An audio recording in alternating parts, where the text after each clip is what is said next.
Law number 25 regarding the establishment of Department of Economic Development। आज की इस video में हम आपको यूएई के इंतहाई अहम डिपार्टमेंट के बारे में मुफीद मालूमात शेयर करेंगे जो कि आपके बिजनेस को यूएई में इस्टेब्लिश करने में मददगार साबित हो सकती है। हम डीईडी की इस्टेब्लिशमेंट से लेकर इसके ड्यूटीज़ एंड राइट्स को डिस्कस करेंगे और इस लॉ के अंडर 18 आर्टिकल्स को डिटेल में पढ़ेंगे। तो आइए शुरू करते हैं। नंबर 25 डिस्कस करेंगे जो कि 2008 में इशू हुआ था और ये लॉ जो है ना डिपार्टमेंट ऑफ इकोनॉमिक डेवलपमेंट की इस्टेब्लिशमेंट के लिए बनाया गया था। तो फर्स्ट इस लॉ में जो आर्टिकल 1 में उन्होंने बताया कि ना इस लॉ को as a law of establishment of Dubai development of economic development number 25 और 2008 से नॉमिनेट किया गया है। और नेक्स्ट ये कह रहे हैं कि इकोनॉमिक एक्टिविटीज़ नेक्स्ट ये उन्होंने कुछ ना टर्म्स बताई हुई हैं कि टर्म्स ऑफ फ्रेजेस जैसे हर लॉ में बताए हुए होते हैं कि ये टर्म इस फ्रेज से रेफर की जा रही है। तो फर्स्ट ऑफ ऑल इसमें रूलर जहाँ पे भी हम यूज़ करेंगे तो उसका मतलब ये है कि रूल ऑफ दुबई को हम रेफर कर रहे हैं, और जहाँ पे हम एमिरेट्स यूज़ किया है तो वो emirate of Dubai. Next government कि वहाँ पे दुबई गवर्नमेंट को इन्होंने रेफर किया हुआ है।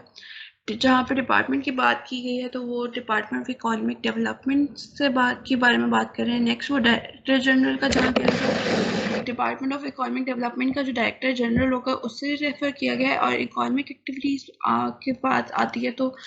इकोनॉमिक एक्टिविटीज़ ऐसी इकोनॉमी की एक्टिविटीज़ जो कि economy, trade, industry, foreign investment में जो भी स्पेशलाइज्ड वर्क और सर्विसेज दी जाती हैं कमर्शियल नेचर की, वो इकोनॉमिक एक्टिविटीज़ कहा जाता है उनको।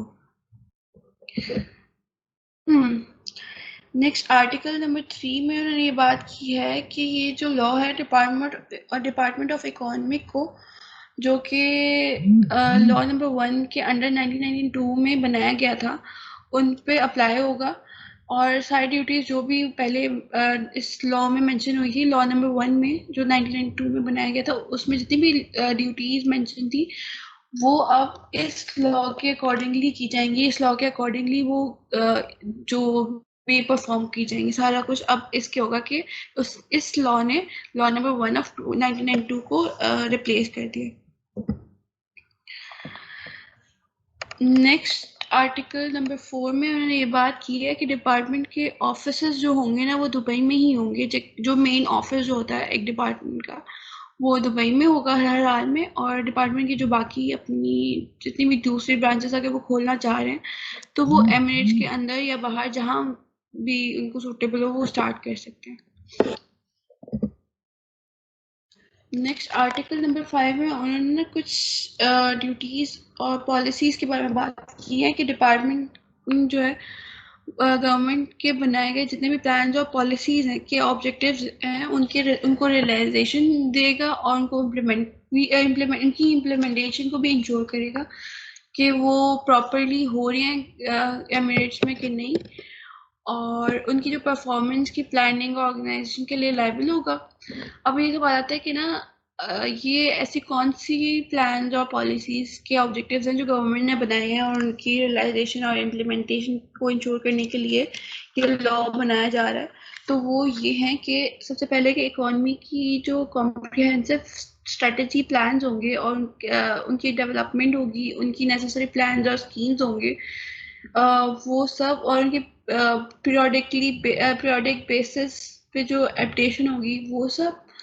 नेक्स्ट ये कि लोकल इकोनॉमिक लेजिस्लेशन और पॉलिसीज़ की सजेशंस और उनके कंसर्न बॉडीज़ के इम्प्लीमेंटेशन के लिए फॉलो अप भी होगा,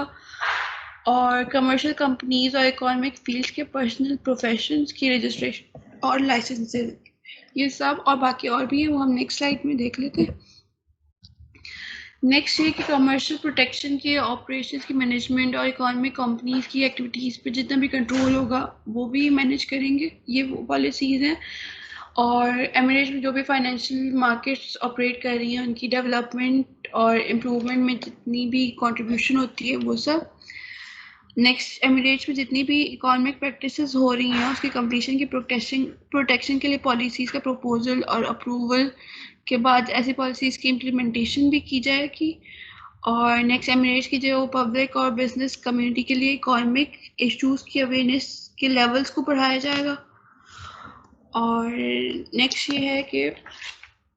एमिरेट्स में जो इकोनॉमिक प्रोफेशंस और एस्टेब्लिशमेंट ऑपरेट कर रही हैं फ़िलहाल, उनकी लाइसेंस की पॉलिसीज़ की डेवलपमेंट और एमिरेट्स की इकोनॉमिक सेक्टर और एक्टिविटीज़ की परफॉर्मेंस की ऑर्गेनाइजेशन और कंट्रोल सब कुछ आ जाता है। नेक्स्ट इकोनॉमिक की एमिरेट्स की जो लोकल और एक्सटर्नल लेवल पे इकोनॉमिक प्रमोशंस हैं, कमर्शियल और इंडस्ट्री एक्टिविटीज़ पे जो स्टडीज़ की कंडक्शन है और कोई भी ड्यूटी डिपार्टमेंट से रिलेटेड हो या कनेक्टेड हो, वो सब इंक्लूडेड है उन गवर्नमेंट के प्लान और पॉलिसीज़ में जिनकी रियलाइजेशन करवाई जाएगी इस लॉ के अकॉर्डिंगली। अब नेक्स्ट हम उन ऑब्जेक्टिव्स को अचीव कर इन जो मैंने पहले मेंशन किए जो डिस्कस किए, उन ऑब्जेक्टिव्स को अचीव करने के लिए डिपार्टमेंट को जो करना होगा, जो स्टेप्स उनको लेने होंगे, जो मेजर्स उनको लेने होंगे, वो देख लेते हैं। वो उसमें सबसे पहले आ जाता है कि गवर्नमेंट को लोकली और एक्सटर्नली इकोनॉमिक कॉन्फ्रेंस और इवेंट्स में रिप्रेजेंट करना होगा फर्स्ट।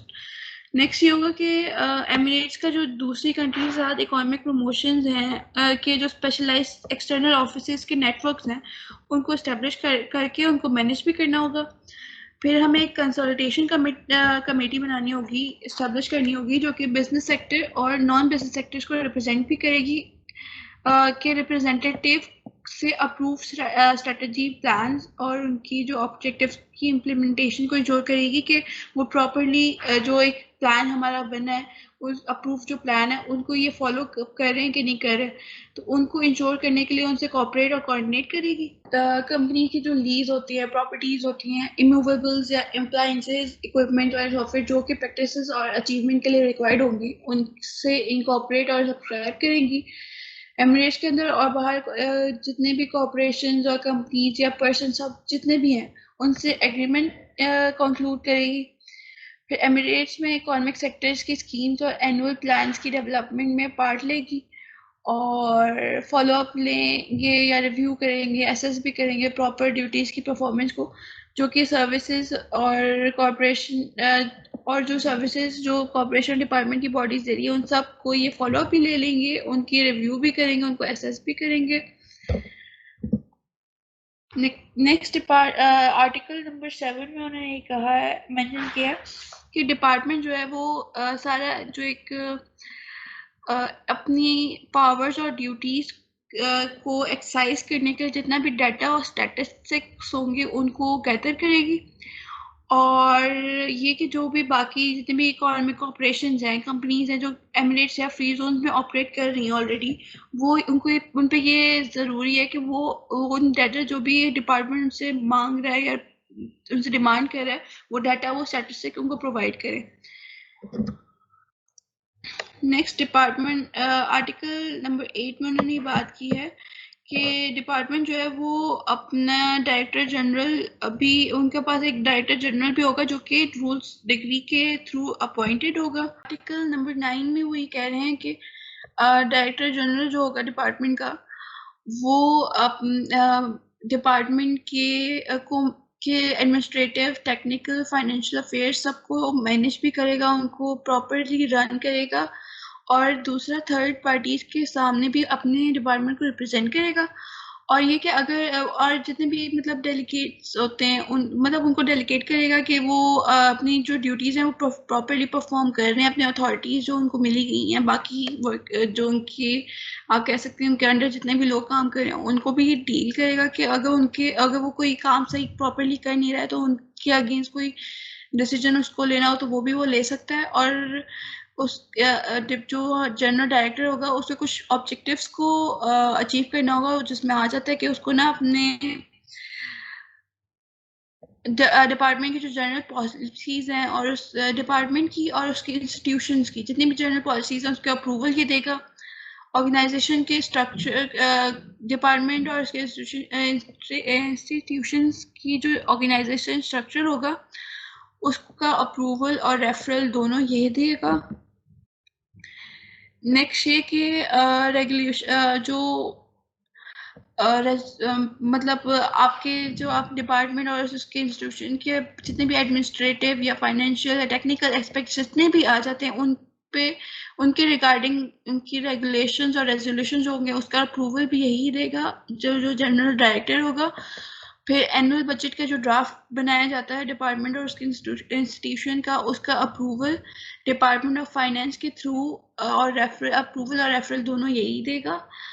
और नेक्स्ट जो हमारे पास जितनी भी फीस हम लेंगे अपनी सर्विसेज जो हम किसी को हम देते हैं, अपने डिपार्टमेंट या इंस्टीट्यूशन किसी को भी फी अपना सर्विस देता है, तो ये उसकी फीस का जो आप कह सकते हैं कि उसकी फीस क्या होगी वो सब कुछ ये अप्रूव करेगा। और जितने भी एग्जीक्यूटिव बॉडीज जो भी काम कर रहे हैं डिपार्टमेंट और इसके इंस्टीट्यूशन में, उनको सुपरवाइज करेगा और एग्जीक्यूटिव डायरेक्टर्स को भी ये सुपरवाइज करेगा। और सारे रेगुलेशंस जो कि एडमिनिस्ट्रेटिव या फाइनेंशियल और टेक्निकल एस्पेक्ट्स में जितने भी काम हो रहे हैं ऑर्गेनाइजेशन के अंदर, उसके जो रेजोल्यूशंस और रेगुलेशंस हैं उनको ये अप्रूव करेगा। आर्टिकल नंबर 10 में इन्होंने ये बात की है कि एग्जीक्यूटिव बॉडी में एक एग्जीक्यूटिव बॉडी बनाई जाएगी डिपार्टमेंट की, जिसके अंदर डायरेक्टर जनरल होगा और कुछ सेवरल एडमिनिस्ट्रेटिव्स होंगे, मतलब कुछ एडमिनिस्ट्रेटिव्स भी होंगे और कुछ टेक्निकल एम्प्लॉय किए जाएंगे, जो कि law of management of human resource of Dubai government November 27 of 2006 के अकॉर्डिंगली ये एग्जीक्यूटिव बॉडीज बनाई जाएंगी। आर्टिकल नंबर 11 में इन्होंने बात की है कि जो डिपार्टमेंट है, जो मैंने आपको पहले इसमें बताया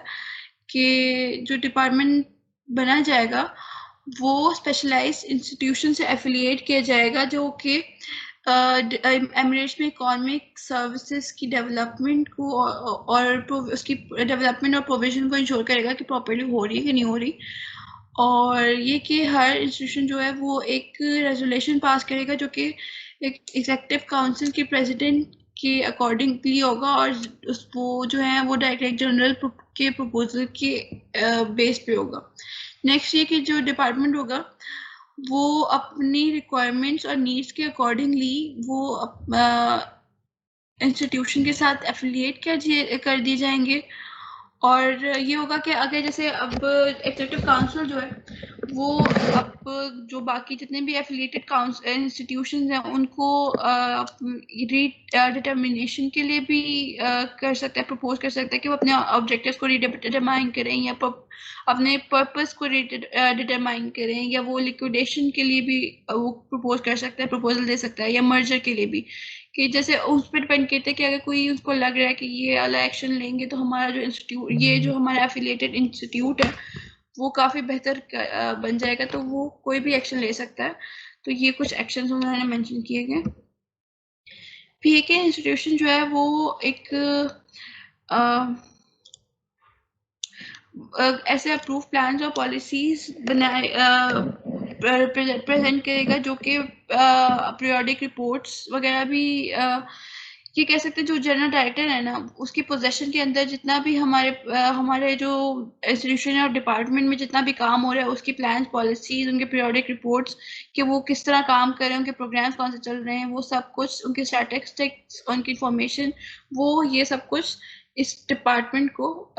या इस काउंसिल को प्रोवाइड कर देगा।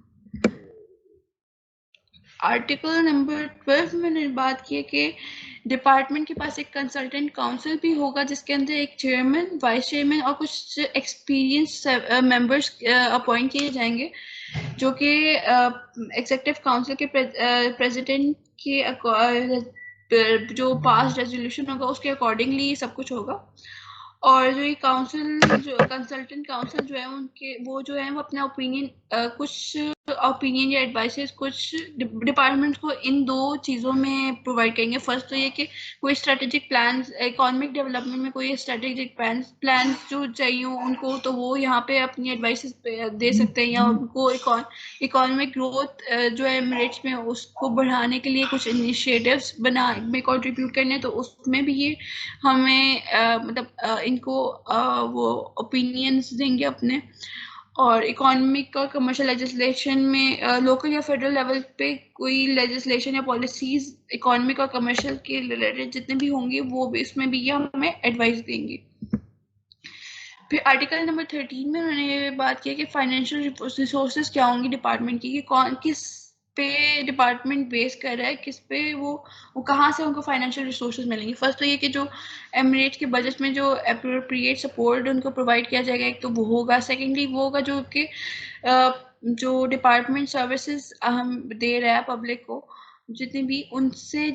फीस या कंसिडरेशन आ रही हैं उन पे डिपेंड करेगा। नेक्स्ट जो भी प्रॉफिट्स और प्रॉफिट्स मिलेंगे जो हमारे जो इस डिपार्टमेंट से जितनी भी एफिलिएटेड या इनकॉर्पोरेटेड कंपनीज हैं या सब्सक्राइब कंपनीज हैं, डिपार्टमेंट्स हैं, उनसे जितना भी प्रॉफिट आएगा वो भी इसके फाइनेंशियल रिसोर्सेज में आ जाता है। और जितने भी एग्जीक्यूटिव काउंसिल जो भी अदर और रिसोर्सेज अप्रूव करेगा वो भी आ जाएगा। ये 4 मेजर फाइनेंशियल रिसोर्सेज होते हैं इस डिपार्टमेंट के। नेक्स्ट आर्टिकल नंबर 14 में मैंने बात की कि जो भी डिपार्टमेंट या इंस्टीट्यूशन और उसके जो इंस्टीट्यूशंस हैं जितने भी हैं, वो जो इंटरनेशनल अकाउंटिंग प्रिंसिपल्स वहाँ पे चल रहा है, तो उसी को फॉलो करेंगे। एमिरेट्स में जो एक इंटरनेशनल अकाउंटिंग प्रिंसिपल है, ये उसको अडॉप्ट करेंगे और अपना जो अकाउंट्स और रिकॉर्ड्स की जो ऑर्गेनाइजेशन होगी वो उसका क्राइटेरिया भी वो इंटरनेशनल अकाउंटिंग प्रिंसिपल के अकॉर्डिंगली करेंगे। उनका जो फिस्कल ईयर होगा वो स्टार्ट होगा जनवरी 1 से और उनका इसका एंड होगा 31 दिसंबर पे। अब बात आती है फिस्कल ईयर क्या होता है। फिस्कल ईयर एक फाइनेंशियल, आप कह सकते हैं फाइनेंशियल ईयर के तौर पे कहा जाता है कि ये बेसिकली इसमें ना हम कह सकते हैं कि हमारी जो फाइनेंशियल स्टेटमेंट्स बनती हैं कंपनीज की, वो इसके अकॉर्डिंगली बनाई जाती है। आर्टिकल 15 मैंने बात की है कि जो एग्जीक्यूटिव काउंसिल का जो प्रेसिडेंट होगा वो सारी रेगुलेशन और जितनी भी रेजोल्यूशन जो इस लॉ को के प्रोविजन के लिए बनाना चाहिए वो बना सकता है, वो उसको इशू कर सकता है।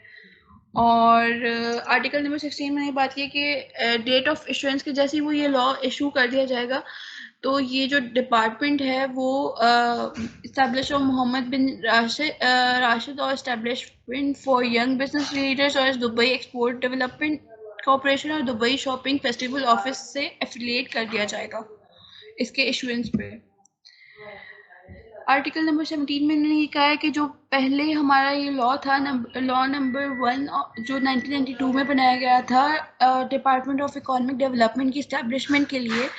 उसको रिप्लेस कर रहा है। और इसके अलावा जितने भी पहले लॉज अगर आए हैं तो वो सब कुछ नल और वॉइड को प्रिटेंड किए जाएंगे।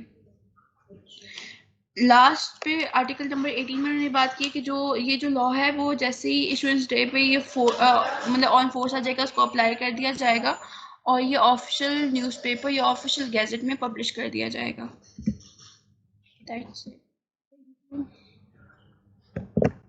हमने इस वीडियो में इंतहाई अहम मालूमात शेयर की हैं। इसके अलावा हम बिजनेस कंसल्टेंसी और वर्चुअल सर्विसेज भी ऑफर करते हैं। हम 8 मुल्कों में काम करते हैं और बिजनेस की बुनियाद रखने से लेकर लीड जनरेट करने तक के सफ़र में आपके साथ साथ रहते हैं। मज़ीद मालूमात के लिए आप हमारी वेबसाइट भी विजिट कर सकते हैं www.pefconsulting.com या व्हाट्सएप कर सकते हैं 00971565499 या ईमेल कर सकते हैं info@pefconsulting.com। हमारी टीम जल्द ही आपसे राब्ता करेगी।